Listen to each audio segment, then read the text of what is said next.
Salut à tous, on se retrouve aujourd'hui pour faire l'avant-match d'OM Stade Rennais, 6ème journée de Ligue 1, match qui sera diffusé ce dimanche à 17 h sur Canal+ Sport. L'OM enchaîne après son match d'Europa League contre le Lokomotiv avec un enchaînement de matchs sur une courte durée. Comme d'habitude, le débrief sera disponible dans la foulée sur la chaîne et n'hésitez pas à activer la cloche pour ne rien louper. Je vous invite aussi à me suivre sur mes réseaux sociaux, je suis actif sur Twitter et sur Insta. Depuis peu j'ai ouvert ma page Facebook, les liens sont en description. Je vous invite aussi à rejoindre le Discord pour parler de foot avec d'autres supporters. N'oubliez pas de nous donner votre pronostic pour ce nouveau match de championnat les amis, ceux qui auront trouvé le score exact sont mentionnés à la fin du prochain avant-match. On commence direct par mon 11 de départ, on va repartir sur un 3-3-3-1, Mandanda qui retrouve sa place dans les buts après 2 matchs sur le banc, on devrait retrouver la défense centrale Saliba, Balerdi, Luan Pérez, au milieu on aurait un trio Lirola, Camara, Guendouzi, en laissant au repos Rongier qui a beaucoup enchaîné avec beaucoup d'activité dans l'entrejeu. Un cran devant, on pourrait retrouver le trio Konrad, Gerson, Under, avec Payet en faux neuf un cran devant. D'autres joueurs peuvent prétendre à une place de titulaire, Harid, Gage, Chaeta Tsar, Luis Enrique pour la rotation. Étant donné qu'on joue beaucoup de matchs en peu de temps, faudrait pas cramer les joueurs. Milik pourrait être inclus dans le groupe, mais ça paraît un petit peu juste pour le voir débuter d'après moi. Donnez-moi votre avis sur cette compo les amis, auriez-vous choisi d'autres joueurs ou un autre dispositif? Dites-moi tout ça en commentaire. Maintenant pour analyser les deux équipes, on commence par l'OM en revenant rapidement sur le dernier match. On en a parlé avec plus de détails dans le débrief évidemment. On a vu des Marseillais très convaincants, ça a été très bien dans le jeu, la circulation de balles, la possession, la qualité technique des passes. Ce qui a manqué c'est la finition, c'est logique avec l'absence de Milik, avec Dieng qui est souvent positionné sur l'aile gauche et qui a eu très peu d'occasions de but. La petite erreur de concentration en fin de match coûte 2 points au final, mais dans le jeu ça a été très bien. Si on reproduit la même domination, on peut clairement prendre l'ascendant sur Rennes et continuer notre marche en avant en championnat. Attention aux petits coups de fatigue à force d'enchaîner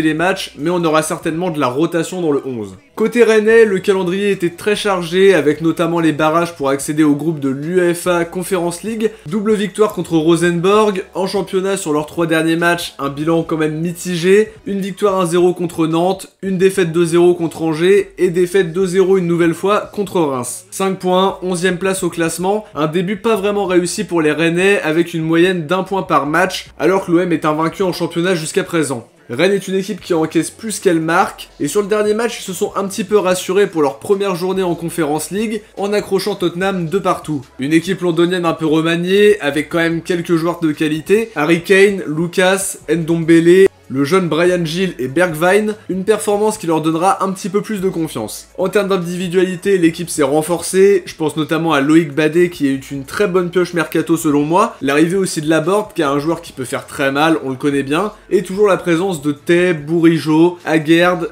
Guirassy, Traoré et le jeune Souleymana. Une équipe très talentueuse sur le papier malgré tout, dont il faudra se méfier. On passe aux joueurs à suivre en commençant par l'OM. D'après moi, il s'agit surtout de Cengiz Under qui devra provoquer sur son côté dans le but de déstabiliser Adrien Truffert. Il peut apporter cette petite touche de folie pour débloquer la situation, notamment si les Rennais font le choix de jouer en bloc bas. Il fait partie en tout cas des joueurs les plus décisifs de ce début de saison. Côté Rennais, je me méfie toujours de Laborde comme quand il était à Montpellier, un joueur intelligent par son placement et adroit devant le but. Si on lui laisse un peu trop d'espace et une ouverture, il va nous punir directement et la défense devra être particulièrement attentive. On passe maintenant au pronostic. On l'a dit, il y a un enchaînement des matchs qui s'annoncent, des changements dans le 11 qui devraient être de façon quasi certaine mis en place. Pour autant, devant son public, l'équipe sera très motivée et galvanisée, notamment par la domination également sans faille contre les Moscovites. Je mise donc sur une victoire 2-0 contre des Rennais pas encore suffisamment rodés d'après moi. Une bonne manière de continuer la marche en avant en championnat